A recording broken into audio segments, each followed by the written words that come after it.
So good morning, everyone, and thank you to everyone for joining us here today.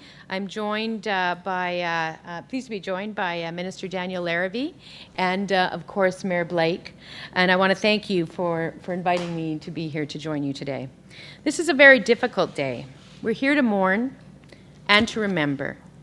Of course, we mourn the two lives that were tragically lost, Emily Ryan, who was 15, and Aaron Hodgson, who was 19. We also mourn all that the fire took from people, their homes, their baby photos, and all the belongings that helped to anchor so many cherished memories. At the same time that we mourn, we also remember how firefighters, first responders, neighbors, friends, evacuees, and volunteers showed the world what it means to be an Albertan. We showed the world that even under extreme pressure, facing extreme danger, Albertans look out for one another. We showed the world that the spirit of hard work and cooperation that has made this region Canada's economic engine is a spirit that values the health, safety, and well-being of every person in the entire community. Mayor Blake, I'd like to thank you for your leadership during the fire and the leadership shown by your council. You were there every step of the way, providing us with your good advice. I'd also like to thank each and every resident of Fort McMurray and Wood Buffalo. When the evacuation order came, you looked out for one another. You showed us all what a selfless and caring community looks like, and we will never forget that. Same too with every family from Lac La Biche, St. Paul, Athabasca, Edmonton, Calgary, and so many other areas, who took in evacuees and did whatever they could to help their fellow Albertans. And while you continue to take comfort from each other, I encourage everyone to continue to seek help and support.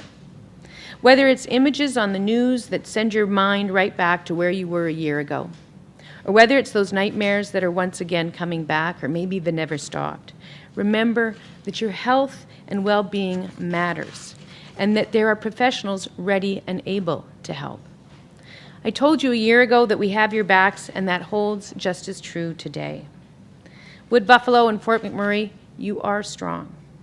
I can say I've been traveling in and out of Alberta and Canada for the last year, and everywhere I go, people ask me about and talk about Fort McMurray. Everywhere the sentiment is the same. And so, as I leave you with these words, let me just say that that sentiment is this: your province is very, very proud of you. And people from the US to China to Japan are inspired by you and inspired by the bravery, the strength, and the resilience that this community did show and continues to show. And I just must reassert and state just one more time, we said we would be with you on the journey. We know the journey is not over. We are still with you. And we continue to remember that we have a path forward. We all do. Thank you.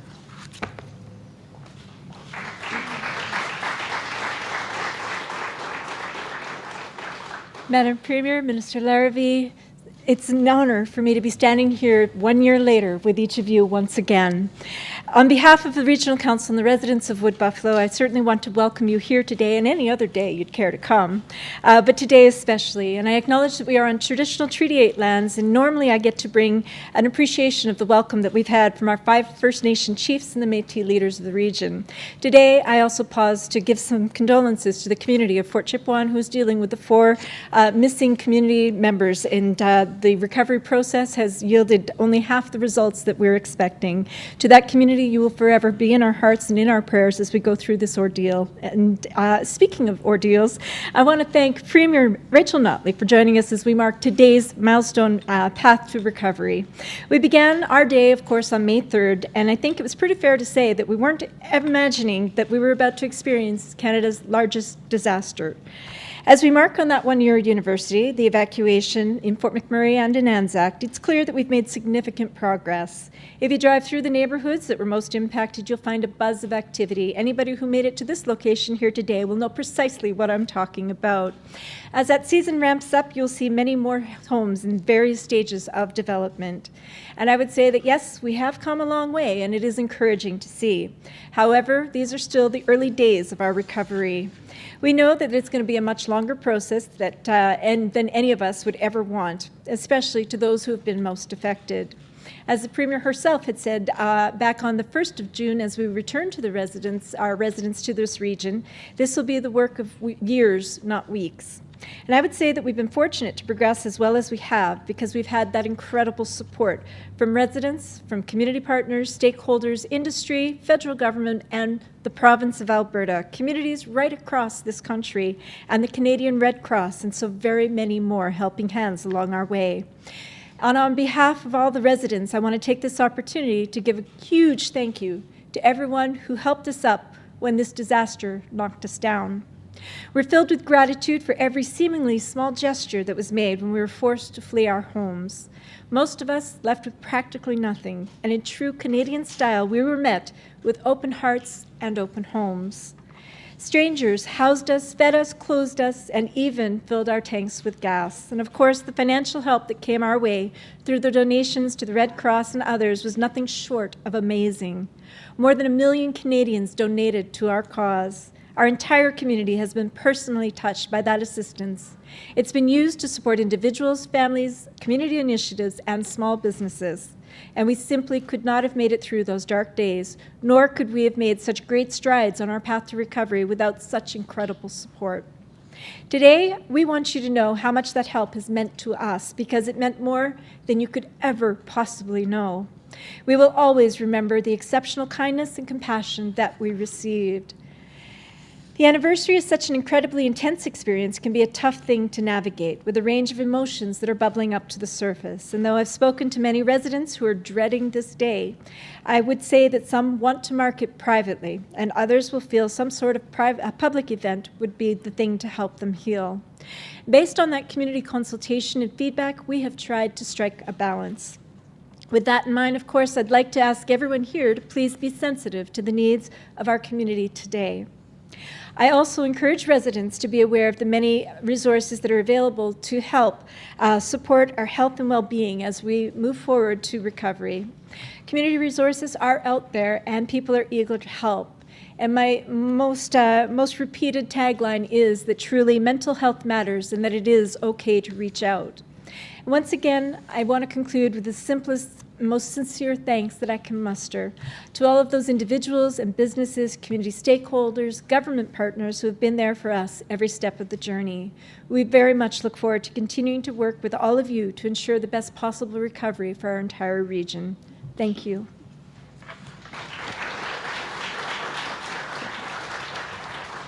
We'll now open the floor to questions. We'll start on the floor. There's a question mic located behind the row of cameras there, and then we'll move on to the phones. Go ahead. Yes, hi. Welcome, Premier, Ms. Mayor. My name is Terry Reith. I'm with CBC News. You've had a year now to take a look at the reviews for the reviews have been underway into the fire itself, its spread, the evacuation. We haven't seen those yet, so my question would be, when will we see those, and is there any information from those reviews that you have now that you might be willing to share with us? We're very we've got 2 reviews underway provincially. I believe that the regional municipality will be beginning their own once ours are concluded, and so they're not complete as of yet, but we expect that they will be in about 2 to 4 weeks, and we of course will release those, and then we will engage as transparently and with as much accountability as possible to ensure that we follow up on the recommendations, because we know even though there are ways in which to look at what happened or the response to what happened and to celebrate the successes, which we should do, we always know that we can do better, and we owe a duty to ensure that we improve in every way we can, and so we will be engaging in that work once those reports come out. Is there anything in those reviews or from those reviews that have been undertaken that you're aware of right now that you might be able to share with us? We're going to wait until the reports come out with the full context and everything, and then talk about them then. And as I say, we're happy to engage in a very robust discussion about them when they do come out. Reed Feist from Global National. Do we know anything more about the cause? I know the RCMP, but is there anything that either you or the mayor can shed on in terms of what sparked this? We know it was human cause, but that's the only thing that we've ever been told in terms of the progress. No, at this point, I think it's still speculation, and that's where we're at. And we have other officials that are looking at it, but we've not been given any specific update. Other than, of course, what we all know to be true was that it was extreme fire conditions that we were dealing with at the time, in terms of the weather and the dryness and the fact that things hadn't greened up yet, and all that the sort of climactic issues that were in play at the time. Can I ask just one follow-up unrelated? Do you have, either one of you have concerns about, I guess, the people that haven't come back? You know, the estimate is there about 20%. There's lots of for sale signs on empty lots. What are the implications of that in terms of the recovery, do you think, long-term? So we've acknowledged right from the beginning that recovery is going to be a long process, and a part of that will be people who have to reconcile their experiences here and their ability to continue in the community. We are plagued by a difficult economic environment right now as well, and so there could be a combination of factors, but we anticipate 74,000 people have come back, and that as we go through this process that we will find people come and go as we have historically, but more of it will be motivated by experiences that people have had here in the region. Are you still working off that 20% haven't? Is that still the best number you say? Pardon me? The 20% haven't returned, is that still the number that you use? We had about 78,000 on our 2015 census. With the shadow population, you had another 4,000 for 82. We've calculated to be about 73,500 people here now, so if it's 20%, that's kind of what it's looking like. We're also seeing an upside in the construction activity that's bringing new people to the community at the same time. I think it's also probably worthwhile to note as well that in the schools, certainly as of September last of 2016, we saw about a 94% return. So that was good news. And of course, the other thing is for people, whether they returned or not, for all those people to think about, again, the need to seek out counseling and help, no matter where they are, whether they're here or whether they're in some other part of the country, to just know that that's a totally reasonable thing and they should seek it out if they need it. Fletcher Kent here from Global. Mayor, I was just hoping to get from you, how would you characterize the recovery so far? It's progressive. You're seeing signs of people who have been able to reestablish themselves. A small number have actually taken up occupancy in their homes. You'll see a number of development permits that have been allotted. I think it's 652, if I'm not mistaken, at this point. That is going to continue to increase through the course of this year. And so you're also going to find that there were 1,500 structures lost, and we don't have development permits for them all. I think the challenge that some people experience in terms of reconciling with their insurers to figure out how they're going to proceed with the next steps is the part of the journey that will be taking over a number of years. But the actual sentiment in the community, I suspect, is that there's a bit of apprehension related to today's milestone event, but there is still a real go-getter kind of attitude where people are not willing to be defeated by this natural disaster. How satisfied are you with the pace of the recovery, physical one? I think technically it's pretty good, but emotionally it's never quick enough. When I think about people that are still facing some of those challenges, we want more than anything to see them get their end result that they're after, which is being home. And briefly, one more question. Today's event and the way that this is being commemorated, how effective do you think this is for the people, or to be able to offer the supports they need? How is it going from what you've seen? How effective for what? Sorry, the last part? Today's events and how effective these ceremonies are and the commemoration events, and what's it doing for the people of Fort McMurray? One of the most important things we received after the disasters had happened were the lessons learned from Slave Lake. And in that, we've had conversations with the community leaders there in the importance of being able to recognize the distinction between your citizens. But when you have a milestone event like this one, the importance of recounting the progress that's actually being made is helpful in some people's recovery. Ignoring the date entirely for some people who just don't want to face it as a reminder, is another thing that's important to respect. So the low-key events that we have staged down at McDonald Island are supportive of the desires of the community to offer these different things, whether it's spiritual or cultural or artistic or yoga at 5 in the morning. We did have some number of participants that were there for it, so everybody needs to do their own thing to mark this day. David Thurton from CBC News here in Fort McMurray. Perhaps burned in the memories of so many people who evacuated and all of us who saw the evacuation was that there was only one way out of Fort McMurray. The Wood Buffalo Recovery Committee, this council, has asked you, Premier Notley, to fund a second route out. Can you give us a no or a simple yes as to whether your government is going to be dedicated to providing a second highway out for Fort McMurray? What I can say is that our Ministry of Transportation is working with the municipality to put together a feasibility study, and so that's the first step. And so that work is underway. We've dedicated funds to that feasibility study, and we're just in the process of finalizing the parameters, and then that will begin very soon. So that's the first step. So we're absolutely engaging with them, and we're doing our work to look at what the best option would be. Can you quickly tell us when was that feasibility study approved and how much funds have been dedicated towards it? I can't say exactly when it was approved. I'd say, yeah, I can't. It's been relatively recently. If now I'm trying to remember because I've had so many different numbers thrown at me. I believe that we're putting in about $5 million to the study, and the municipality is also putting in $5 million to the study. And so we anticipate that it will begin very soon. Can't see the mic. Is that all the questions on the floor? Okay, we're going to go to the phone lines now. And a reminder for those on the phone, if you'd like to ask a question, please press *1.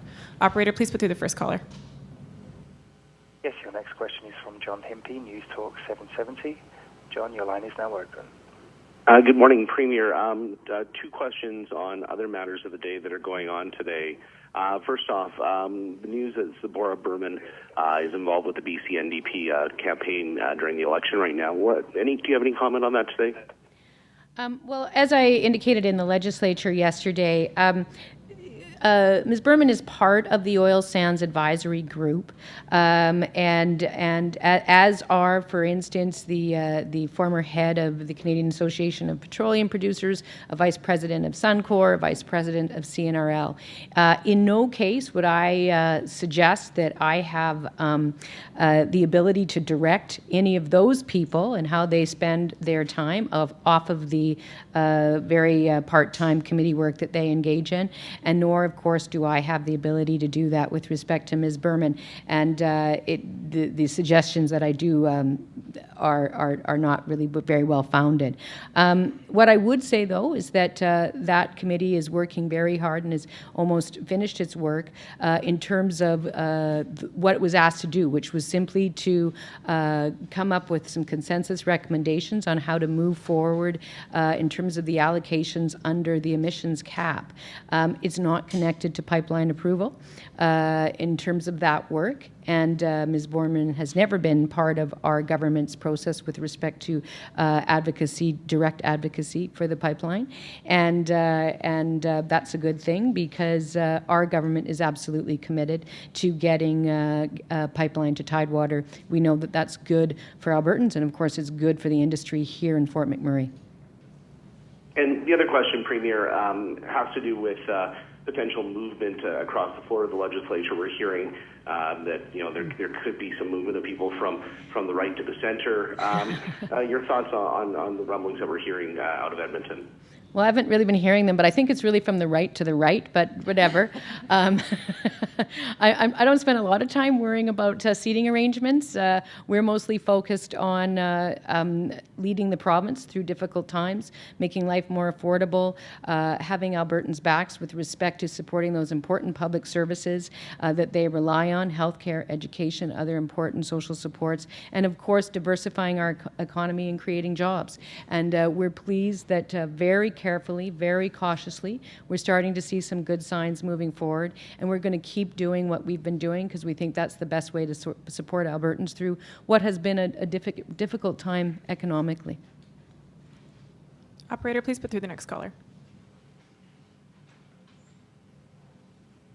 Yes, your next question is from Chris Falco, Calgary Herald. Chris, your line is now open. Hi, this is a question for Mayor Blake. Mayor, can you give us your assessment on the state of the economic recovery and the fire's impact on your community's business sector? And I'm wondering what more do you think needs to be done to assist in their recovery?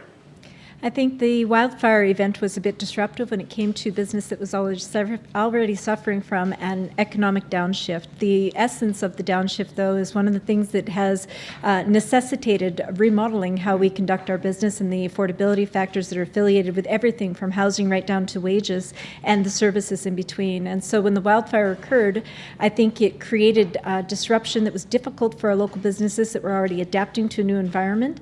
The support that came was absolutely crucial. I have no doubt about that, from the contributions from the province, the municipality, and the Red Cross.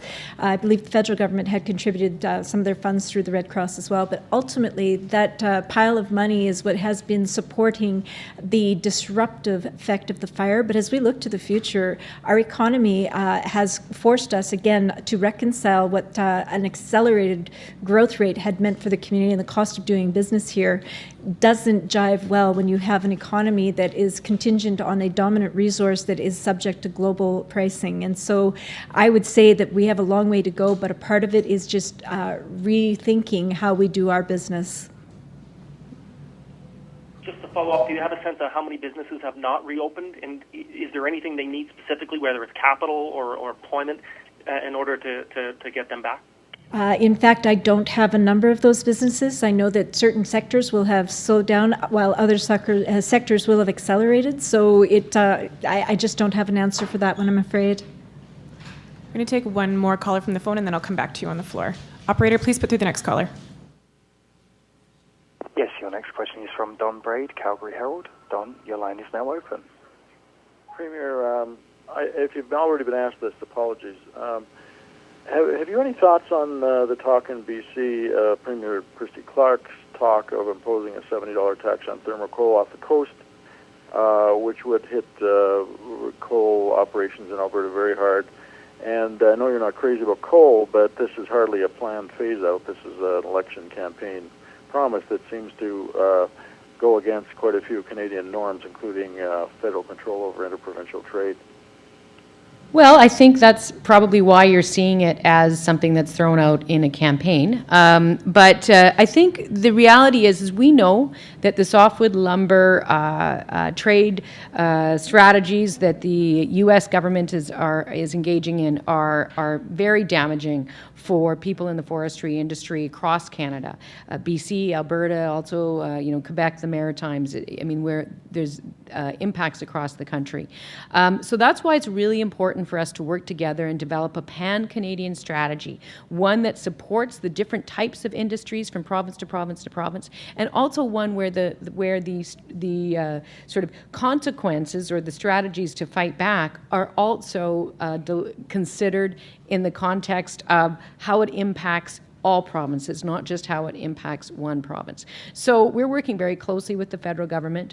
Our minister is on the multi-province joint committee, and of course we're working very closely with the wood industry itself, supporting their efforts to accelerate their diversification into Asia Pacific markets, and that's exactly, in fact, what I was doing last week when I was in Japan and China. So I think that in relation to the proposal coming out of BC, I think it speaks to the need for us to work together with all the provinces and with the federal government to come up with a plan that supports businesses of all types and all provinces instead of picking winners and losers. Did you have a follow-up, Don? To be clear, Premier, I take it. I just appreciate if you could give us a clear statement on whether or not you're really opposed to slapping a $70 per ton tax on a product that's already paying carbon tax in Alberta, by the way. Are you really opposed to what she's saying that she will do if the federal government doesn't do it for her? Well, of course we are, and we don't think she actually has the authority to do it. And we would argue that, of course, something that would impact Alberta's export industry like that is, of course, bad news for Albertans, and people who support that idea or support people proposing that idea ought to think about where their loyalties lie, because quite frankly, it's not good for Alberta. But I also don't know that the particular idea will get very far, because I'm not convinced that the authority actually exists within the provincial government, and we will continue to try to engage in thoughtful pan-Canadian conversations with all provinces, including BC, and of course with the federal government that has most of the authority and the ability to act on these matters. That concludes the Q&A portion of the press conference. For those reporters who are looking to speak to subject matter experts, they will be just outside the doors over here for your interviews. Thank you.